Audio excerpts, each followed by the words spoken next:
प्रकरण 6. वैयक्तिक बदलाचे चातुर्य. जगण्याची कला मी जाणतो. माझ्या कामाची कला हेच माझे जगणे आहे. सुझुकी. शब्द दिल्याप्रमाणे दुसऱ्या दिवशी संध्याकाळी जुलियन आला. बरोबर 7:15 वाजता दारावर 4 वेळा त्याने अधीरतेने टकटक केलेली मी ऐकली. जुलियन आत आला. तो कालच्यापेक्षा आज एकदम वेगळा दिसत होता. कालच्याच सारखा तेजस्वी, निरोगी आणि शांत दिसत होता. फक्त त्याने जो पेहराव केला होता त्याने मी एकदम बेचैन झालो. त्याच्या उंच आकृतीवर त्याने लाल रंगाचा झगा घातला होता आणि जरी ती जुलै महिन्याची रात्र होती आणि हवामान उष्ण आणि दमट होते तरीही डोक्यावरती त्याने निळ्या रंगाची नक्षीकाम केलेली टोपी घातली होती. शुभेच्छा, त्याने मला अभिवादन केले. इतक्या आश्चर्याने माझ्याकडे पाहू नकोस जॉन. तुला काय वाटले मी आरमानी सूट घालून येईन? आम्ही दोघेही खूप हसलो. अगदी पोट दुखेपर्यंत हसलो. खरोखरच जुलियनचा तिरकस विनोदी स्वभाव आहे तसाच आहे. मग आम्ही दोघेही आमच्या अस्ताव्यस्त बैठकीच्या खोलीत आरामशीर बसलो. बसल्यावर माझे लक्ष जुलियनच्या गळ्यात लटकणाऱ्या जपाच्या माळेकडे गेले. कुठली माळ आहे ती? अतिशय सुंदर आहे. माळेबद्दल नंतर. माळेतल्या मण्यांना तर्जनीने सरकवत जुलियन म्हणाला, आपल्याला खूप बोलायचे आहे. खरंच आपण आता सुरुवात करूया. आज माझे काही काम झालेच नाही. मला आपल्या आजच्या भेटीबद्दल फार उत्कंठा लागली होती. जुलियनने सांगायला सुरुवात केली. त्याच्यात कसा बदल होत गेला आणि किती सोप्या तऱ्हेने होत गेला. मनावर ताबा कसा मिळवायचा. काळजी जी आपले सर्वस्व भक्षण करते ती मनातून कशी पुसून टाकायची हे तंत्र तो शिकला. त्याबद्दल त्याने सांगितले. योगीरामांबद्दल आणि दुसऱ्या योग्यांबद्दल, त्यांच्या ज्ञानाबद्दल, उद्दिष्टपूर्ण आयुष्याबद्दल त्यांनी सर्व काही सांगितले. प्रत्येकाने आवर्जून आचरणात आणावी अशी ही सगळी तंत्र मालिका पद्धतीत गोवली आहेत. जुलियन जरी मनापासून स्पष्ट शब्दात सांगत होता तरी माझ्या मनात एक शंका आली. मी एखाद्या वेळेस याच्या मस्करीला तर बळी पडत नाही? कारण हा हार्वर्डमध्ये शिकलेला वकील एकेकाळी सगळ्यांची टर उडवण्यात आणि मस्करी करण्यात खूप प्रसिद्ध होता. त्याचा स्वतःचा अनुभवही एखाद्या परिकथेसारखा होता. विचार करा की एक सुप्रसिद्ध वकील आपले सर्वस्व विकून हिमालयाच्या प्रदीर्घ प्रवासाला जातो काय आणि एक ज्ञानी योगी म्हणून परत येतो काय? हे काही खरे नसेल? जुलियन, माझी मस्करी करणे सोड. मला तुझी ही सगळी हकीकत एखाद्या कपोकल्पित कहाणीसारखी वाटते आहे आणि मी पैजेवर सांगतो, हा झगासुद्धा तू माझ्या कार्यालयाच्या समोरून दुकानात भाड्याने घेतला आहेस. मी घाबरत घाबरत मनातले बोलून गेलो. माझा यावर विश्वास बसणार नाही हे त्याला अपेक्षितच होते. तो त्वरित म्हणाला, तू तुझी बाजू कोर्टात कशी सिद्ध करतोस? मी अगदी सज्जड पुरावाच दाखवतो. बरोबर, मी तुला दाखवलेला हा पुरावा बघ. माझ्या नितळ आणि सुरकुत्या चेहऱ्याकडे बघ. माझ्या शरीरयष्टीकडे बघ. माझ्यातली अमर्याद शक्ती बघ. उत्साह तुला दिसत नाहीये का? माझ्या चेहऱ्यावरचे शांत भाव तुला दिसत नाहीत? मी बदललोय हे तर तू बघतोच आहेस. त्याच्या या बोलण्यात मात्र तथ्य होते. हाच माणूस 3 वर्षापूर्वी 70चा दिसायचा. तू प्लास्टिक सर्जनकडे गेला होतास? नाही, त्याने हसतच उत्तर दिले. अरे, ते फक्त माझे बाह्यरूप बदलतील. मला आतून बदलायची गरज होती. माझी जी पूर्वीची जीवनशैली होती तीच या सर्वाला कारणीभूत होती. त्या हृदयविकाराच्या झटक्यापेक्षाही कितीतरी जास्त मी भोगलंय. मी आतूनच कोलमडून गेलो होतो. पण तुझी ही हकीकत मला एखाद्या गूढ कपोकल्पित कहाणीसारखी वाटते. जुलियन शांत राहिला. त्याने माझ्या कपात चहा ओतायला सुरुवात केली. कप भरेपर्यंत तो चहा ओतत राहिला. पण कप भरून चहा बशीत सांडायला लागला तरी तो ओततच होता. नंतर तर बशीसुद्धा भरून व्हायला लागली. माझ्या बायकोने आणलेल्या पर्शियन गालिच्यावर चहा सांडायला लागला तरीही तो ओततच राहिला. मी पाहतच राहिलो. मग मात्र मला राहावले नाही. मी एकदम जोरात रागाने त्याला म्हणालो, तू काय करतोस जुलियन? माझा कप भरून वाहतोय. आता तू किती प्रयत्न केलंस तरी एक थेंबही या कपात मावणार नाही. जुलियनने माझ्याकडे शांतपणे बघितले. माझे हे वागणे चुकीच्या अर्थाने घेऊ नकोस. जॉन, तुझ्या भावनांचा मी आदर करतो. पण ह्या कपासारखाच तू पण तुझ्या कल्पना आणि समजुती यांनी भरून वाहत आहेस. आणि तू तुझा कप रिकामा केल्याशिवाय नवीन विचार, नवीन कल्पना तुझ्या डोक्यात जातीलच कशा? मला त्याच्या बोलण्यातले सत्य पटले. माझ्या इतक्या वर्षांच्या कायद्याच्या अभ्यासात मी हेच तर करत होतो. तेच लोक, तेच विचार, तीच पद्धत वगैरेंनी माझा कप काठोकाठ भरला होता. माझी बायको जेनीसुद्धा हेच म्हणायची, जॉन, आपण नवीन लोकांशी मैत्री केली पाहिजे, नवीन काहीतरी केले पाहिजे. जॉन, तू जास्त धाडसी असायला पाहिजे होते. कायदेविषयक पुस्तक सोडून मी कित्येक वर्षात नवीन काही वाचल्याचे मला आठवत नव्हते. माझे जीवन म्हणजे माझी वकिलीच झाले होते. ह्या जगात माझी कल्पकता नाहीशी झाली होती, दूरदृष्टी कमी झाली होती. तुझे म्हणणे अगदी योग्य आहे. पुष्कळ वर्षांच्या वकिली पेशामुळे मी संयमी बनलो होतो.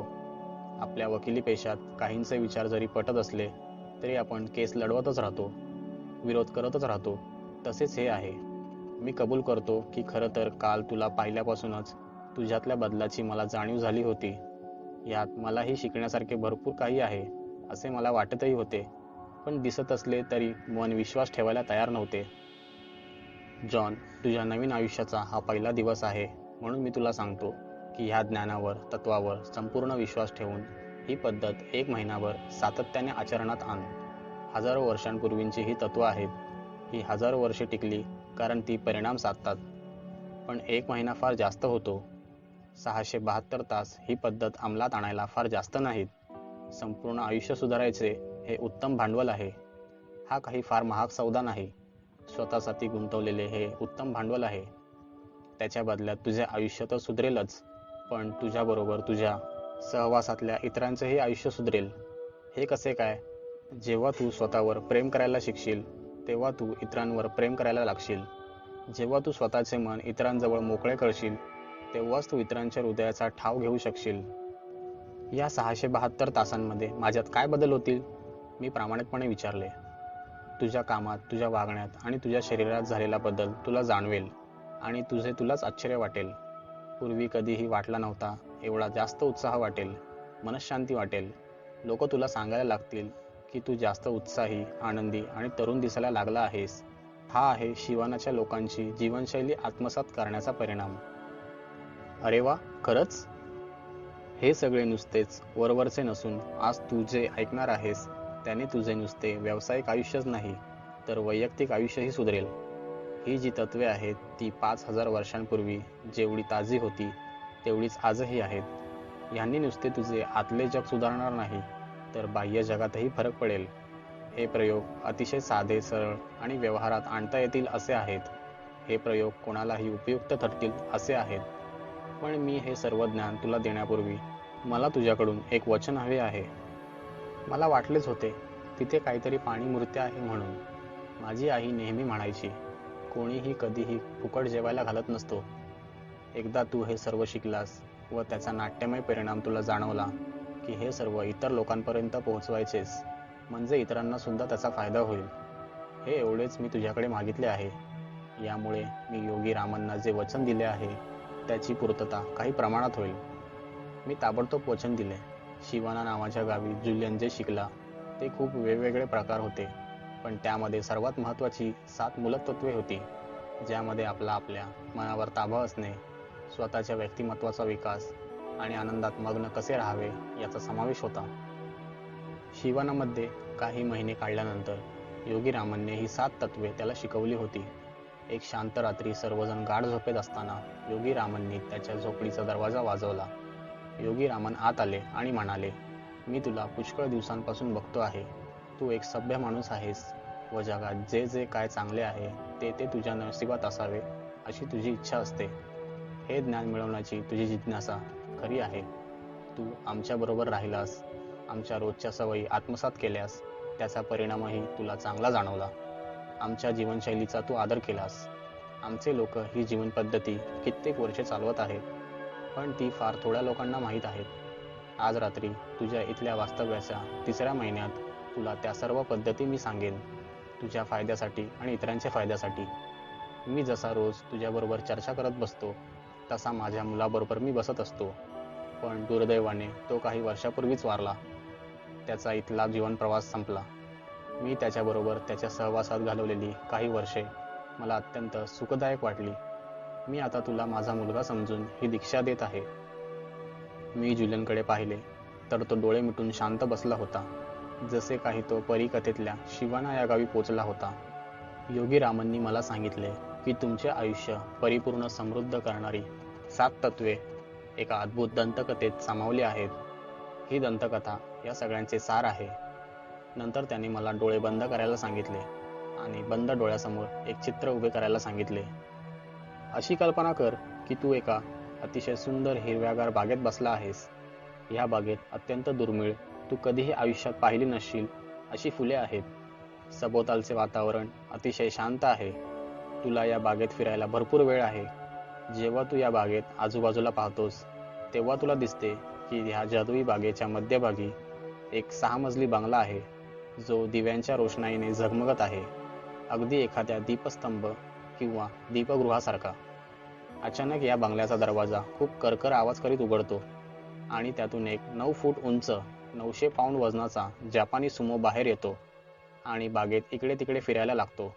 हा जापानी सुमो नग्न आहे आणि त्याने आपल्या कमरेभोवती गुलाबी रंगाची तार गुंडाळली आहे. जेव्हा तो इकडे तिकडे फिरतो तेव्हा त्याला एक चकाकणारे सोन्याचे घड्याळ दिसते, जे कोणीतरी तिथे खूप वर्षापूर्वी विसरलेले आहे. ते तो हातात घालतो आणि जोराचा आवाज येऊन तो खाली पडतो आणि बेशुद्ध होतो. आपल्याला असे वाटते की तो आता शेवटचा श्वास घेईल. कदाचित त्या बागेतल्या पिवळ्या गुलाबाच्या फुलाच्या सुवासाने असेल, पण त्याला जाग येते. एकदम तो स्फूर्ती आल्यासारखा उठून उडी मारून उभा राहतो आणि इकडे तिकडे पाहतो. एका ठिकाणी त्याला झाडांच्या मधून एक अरुंद लांब रस्ता पार बागेच्या टोकापर्यंत गेलेला दिसतो. तो रस्ता चमकत्या रत्नांनी भरलेला असतो. त्या सुमोचे अंतर्मन त्याला सांगते की या रस्त्यावरून तू जा. तो जातो. तो रस्ता त्याला चिरंतन सुख, आनंद आणि मनशांती देतो. ही दंतकथा हिमालयाच्या शिखरावर शिवाना नावाच्या गावी बसून एका ज्ञानी योगीराजांकडून ऐकल्यानंतर जुलियननी मला सांगितले की त्याची खूप निराशा झाली. खरोखरच त्याला असे वाटले होते की आपल्याला काहीतरी अद्भुतरम्य कथा ऐकायला मिळणार आहे, किंवा पृथ्वी दुभंगून जाईल असे काहीतरी रोमांचक अंतर्क्य, किंवा जे ऐकून आपल्या डोळ्यात पाणी येईल, किंवा जे ऐकल्यावर आपण ताबडतोब ते कृतीत आणायला निघणार आहोत. पण ऐकायला मिळाली ती ही वायफळ सुमोची आणि बंगल्याची परीकथा. योगी रामांनी त्याची निराशा जाणली. ह्या गोष्टींच्या साधेपणात जी शक्ती आहे त्याकडे दुर्लक्ष करू नकोस. ही गोष्ट तू अपेक्षिल्याप्रमाणे रोमहर्षक, अद्भुतरम्य नसेलही कदाचित, पण ह्या गोष्टीत एक त्रिकालाबाधित सत्य दडलेले आहे. जेव्हापासून ती इथे आला आहेस तेव्हापासून मी हाच विचार करतोय की आमचे हे ज्ञान तुझ्यापर्यंत कसे पोहोचवायचे. सर्वात आधी मला वाटले होते की तुला रोज थोडी थोडी भाषणे द्यायची, प्रवचने ऐकायला लावायची, पण ही जुनी पद्धत तुझ्या बाबतीत सोयीस्कर नव्हती, कारण तू जात्याच अतिशय हुशार, बुद्धिमान वकील आहेस. तुला ही पद्धत पटली नसती. दररोज थोडे थोडे शिकवले तरीही संपूर्ण ज्ञान द्यायला ही पद्धत चुकीची होती. म्हणून मी ठरवले की शिवनातली ही जीवनशैली तुला या 7 मूलतत्वांमध्ये या दंतकथेतून सांगायची. योगीरामन म्हणाले, पहिल्यांदा तुला ही गोष्ट अतिशय बालिश वाटेल, पण मी खात्री देतो की ह्या दंतकथेचा प्रत्येक घटक हे एक अमूल्य तत्व आहे आणि अर्थपूर्ण आहे. ती बाग, तो बंगला, तो सुमो पैलवान, ती गुलाबी तार, ते घड्याळ, ते गुलाब आणि तो रत्नांनी भरलेला मार्ग, जो त्याला चिरंतन सुख, आनंद आणि मनशांती देतो. ही सर्व सुखी जीवनाची प्रतीके आहेत. मी तुला खात्री देतो की जर तू ही गोष्ट नीट लक्षात ठेवलीस तर तुझे आयुष्यच बदलून जाईल. ही माहिती तू तुझ्या सहवासातल्या लोकांना सांग. ही तत्वे रोजच्या जीवनात आचरणात आण. तुझे आयुष्य शारीरिकरित्या, मानसिकरित्या आणि भावनिकरित्या बदलेल. ही तू गोष्ट कृपया आपल्या मनावर बिंबव, हृदयात ठेव, लक्षात ठेव. आणि जॉन, मी ती गोष्ट लक्षात ठेवली. कार्ल जंगने एकदा म्हटले होते की जेव्हा तुम्ही तुमच्या मनात डोकवाल तेव्हा तुमची दृष्टी स्वच्छ होईल. जे लोक बाहेर बघतात ते स्वप्न बघतात, जे मनात बघतात ते जागृत होतात. त्या रात्री मी शारीरिक, मानसिक पोषणासाठी माझ्या मनात डोकावून पाहिले. मी मनाच्या कोपऱ्यातली गुपिते उघडून पाहिली. मी आता ते सर्व ज्ञान तुला सांगेन.